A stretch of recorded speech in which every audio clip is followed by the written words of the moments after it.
UFO over Wanaque, New Jersey, by Charles Lear.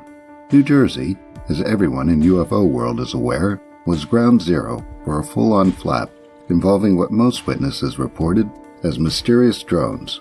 What's noteworthy is that this same region was where residents panicked during Orson Welles' radio production of The War of the Worlds in 1938.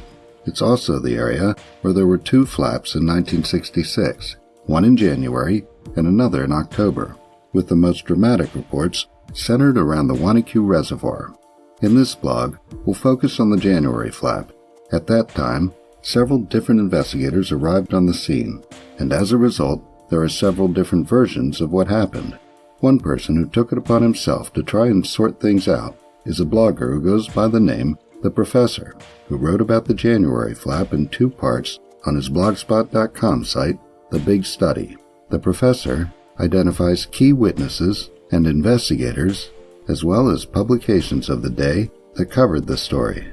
According to him, the main investigators were Katchen and Alberto from the National Investigations Committee on Aerial Phenomena. Others he identifies are James W. Moseley, he calls him the main clown of ufology, and his associates August Roberts, one of that merry little band of screw-offs that included Gray Barker and Jim Moseley, and Timothy Green Beckley. The professor puts together a timeline and presents a map with a pink, complains that it should have been red and blames his scanner, a blue and an orange arc between Pennaquack and Ringwood. These are meant to represent the path of a mysterious brightly lit object, with the pink line representing the first stage where it was seen on January 11th at around 6:20 p.m. over Ringwood before heading south and disappearing over the horizon. The blue line represents the return trip after being seen reappearing at around 6:45 p.m. in the south, and the orange line represents it moving back towards the south at around 8 p.m. after hanging around Raymond Dam on the Wanaque Reservoir for an hour. According to the professor, it's during the second trip that everyone gets involved. In part 2, he describes the events, names the investigators and witnesses, and names the publications that report on the events, and it's from those that will piece together the story. NICAP published a report in the January-February 1966 UFO Investigator. According to the professor, he couldn't find anything in the NICAP files. They were in Chicago under the care of the Center for UFO Studies at the time, and now reside at the National UFO Historical Research Center, and there's nothing in the Casework Index files posted on the NICAP website, so the investigator is as close as we can get.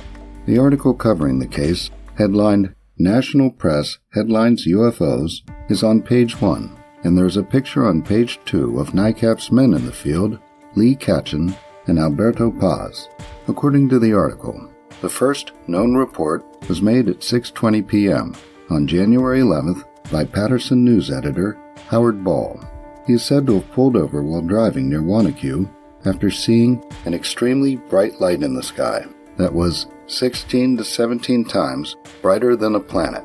According to the article, police switchboards became jammed with UFO reports by around 6:30. Word spread, and the Wanaque mayor, civil defense chief, and several councilmen went to the reservoir and spotted a light from atop the dam. Shortly after 7:30, Officer George Dykeman at Reservoir Police Headquarters is said to have seen a bright egg-shaped object and to have watched, along with other witnesses, as it stopped moving, turned, and hovered over the reservoir. The object is described as sometimes flying around the reservoir in low small circles, and sometimes quickly changing altitude during the hour Dykeman and the others reportedly watched it. According to the article, neither he nor the others heard a sound. A reservoir employee, Fred Stein, reported he saw a glow from the object reflected on the ice. His report apparently got misconstrued, as the reader is told. Garbling of this report evidently caused a widely published account that a beam from the UFO had cut a large hole in the ice. Patrolman Charles Theodore of the Reservoir Police is said to have gotten a call from the Pompton Lakes Police in the early morning hours of January 13th, telling him that they were chasing a UFO that was headed for the reservoir. According to the article, shortly after that, he saw a glowing object come over the pumping station, stop, and hover. The article headlined The Wanaque Reservoir Incident on page 3 of the May-June 1966 APRO Bulletin provides the name of the mayor, Harry T. Wolfe, and the councilmen, Arthur Barton and Warren Hagstrom, and describes the object as gliding oddly, quotes in the account, and changing color from white to red to green and back to white. Stein is called stens, and the glow is turned into a bolt of light, quotes in the original, which shot down as if attracted to the water.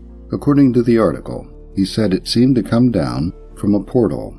Despite the professor's derision of Jim Moseley and his associates, the account in the article on page 26 of Whole Number 64, Volume 13, Number 2, June 1966, of Jim Moseley's magazine, Saucer News, headlined The Saucer Flap at Wanaque, New Jersey, is more thorough and detailed than those in the NICAP or the APRO publications. This may have something to do with the fact, as is pointed out in the article, that Wanaque is 20 miles from Moseley's residence in Fort Lee. In this account, we get more witness names, including Civil Defense Director Bentow Spencer, Councilman John Shute, Wanaque Police Sergeant David Sisko, and Patrolman Joseph Sisko.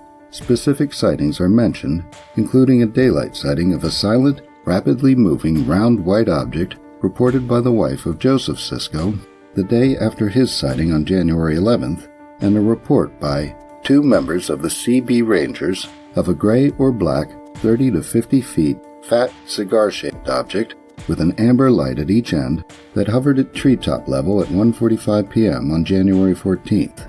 The two-way radio reception in the Ranger's car was reportedly disrupted while the object was close by. The visit by NICAP representatives is mentioned, and it is said they left the erroneous impression with local police that they were official representatives of the U.S. government in Washington, D.C. As for the involvement of Saucer News investigators, it is mentioned that, among those who visited the Wanaque area in connection with this flap were Timothy Green Beckley, Michael G. Mann, Eugene Steinberg, and James Moseley of our staff. August Roberts is also mentioned. Cited as sources at the end of the article are the January 12th and 15th Jersey City, New Jersey Journal, the January 12th Hackensack, New Jersey Morning Call, and the January 17th and March 11th New Jersey Evening News.